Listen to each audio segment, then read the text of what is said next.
Welcome back sa aking channel. I'm Jelly Ann from Jelly Ann Tutorial. Ang topic natin ngayon ay paano mag-edit ng birthday photoshoot ng kids using Gemini AI. Kung halimbawa hindi kayo makapaggawa ng prompt na gagamitin para makapag-create ng AI photo na pang birthday, ilalagay ko yon sa description box. Panoorin nyo na lang din kung paano yon gawin.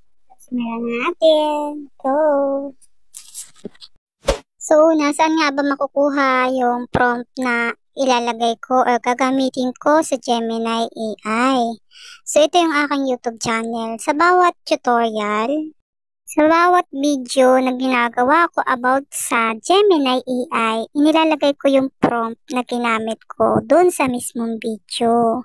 Kaya dun nyo po makukuha yung prompt na ginamit ko. For example, ito. Yan. Tap po natin yan. At dito, ito yung caption. Ayan. Nasa baba yung more. Pag pinindot nyo po yung more, andyan po yung description box. Ito yung description box. At ito na nga po yung prompt na ginamit ko. So, ang gagawin nyo lang po dyan, ikakopy nyo po para po magamit nyo sa Gemini AI. So, yun po, wag na po kayong mag-PM sa akin para hingin po yung prompt. Kasi nga po, sa bawat video ay inilalagay ko na po yung prompt na ginamit ko. At pag nakopy nyo po, punta na po kayo sa Google Chrome at pag-search na kayo ng Gemini AI. Ayan po yung logo niya. Tap nyo lang po. Tapos dito sa Ask Gemini, dito natin ipipaste yung kinopy natin. Ayan. Dito sa plus sign, tap mo yan, upload files and media picker para mapunta ka sa iyong gallery at makapili ng picture na gagamitin mo. Ayan na yung picture, ayan na yung prompt. Pindutin na natin tong arrow para mag-generate na yan.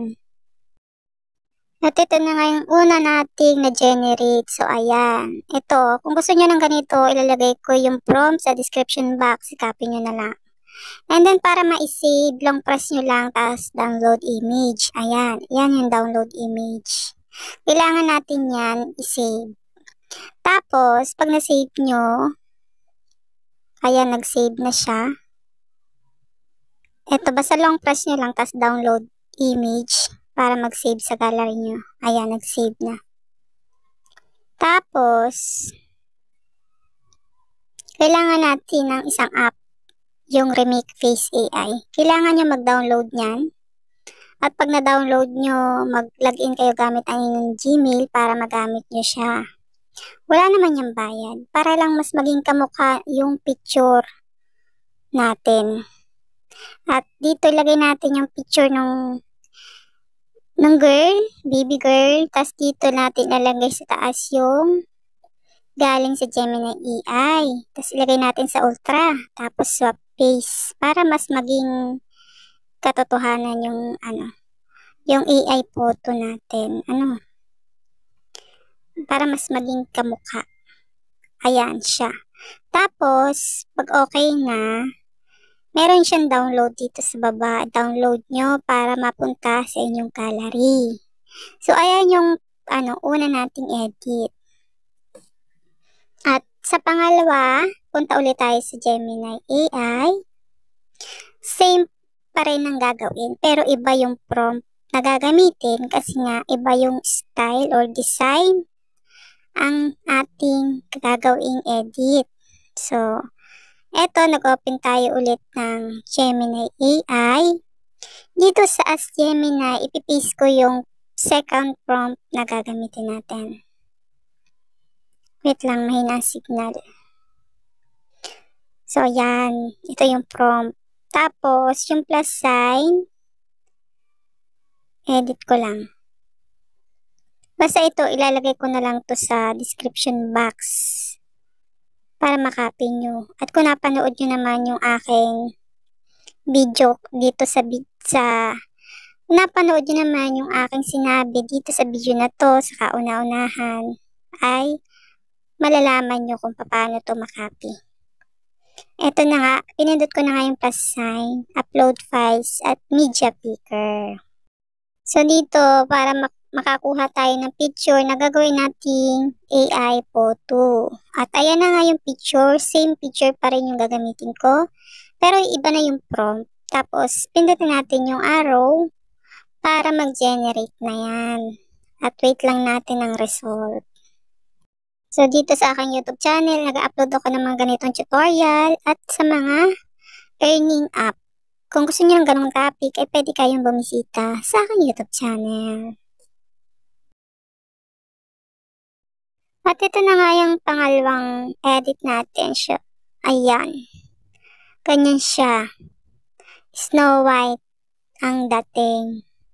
And then, long press nyo ulit para ma-download nyo. Download image. At pag na-download nyo, punta ulit kayo sa Remake Face AI. Ayan yung iniwan natin kanina. So, edit lang natin. Ilagay natin yung bago nating na-save galing sa Gemini AI. At tapos, wait lang natin kasi naglo-loading pa at mahina nga signal ng person. At ito na siya. Pindutin lang natin itong swap face para mas maging kamukha nung ating ini-edit. Ito na yung result. Tapos may download ulit din sa baba. I-download nyo para mag-save sa gallery nyo. Sana nasusundan nyo yung ginagawa ko. Tatlong beses ko naman ito ginagawa kaya sigurado masusundan nyo. Ito na nga, nandito na ulit tayo sa Gemini AI. Ipinaste ko ulit dito yung pangatlong prompt na gagamitin. Tapos, tap lang natin ang plus sign, upload files, and media picker. Tapos, ayan na yung picture, ayan yung prompt. Pindutin natin yung arrow sa baba para mag-generate na yan. So, tatlo po yung inedit natin for today's video. Sana magkasya sa description box yung mga prompt na ginamit ko para makopy nyo siya. Pero ilalagay ko kung halimbawa ay kasya naman. Ayan, i-download ulit natin to pangatlong na-edit natin. So, ganun ulit ang gagawin natin. Gagamitin ulit natin yung Remake Face AI. Tapos, tatanggalin natin ulit ito, i-edit, at ilagay natin yung pangatlong na-generate natin. Para mas maging kamukha nung babae. Para mas maging kamukha nung taong ine-edit natin. So, gets nyo ba? Ayan. So, yan na yung result. Lamang mag-edit sa Gemini AI, kailangan lang natin siya para makapag-create tayo ng AI photo. Tapos, kailangan din natin ng prompt para makagawa tayo ng mga ganayang edit. At syempre, kailangan natin ng Remake Face AI para naman mas maging kamukha natin yung ating picture na gagawin. So, congrats kung nakaabot ka sa part na to dahil napahaba ang ating video kasi nga tatlo yung ating inedit. Tapos, may nagawa na nga rin akong birthday photoshoot na pang babae pero adult naman siya. Visit nyo na lang sa aking YouTube channel, ayan siya. Kung gusto nyo ng ganyang design, pwede nyo lang i-copy yung mga prompt na ginamit ko dyan. Meron din siyang wedding photoshoot at graduation. Kung gusto nyo ng ganon, pwede nyo bisitahin ang aking mga videos at nandoon po yung prompt na ginamit ko.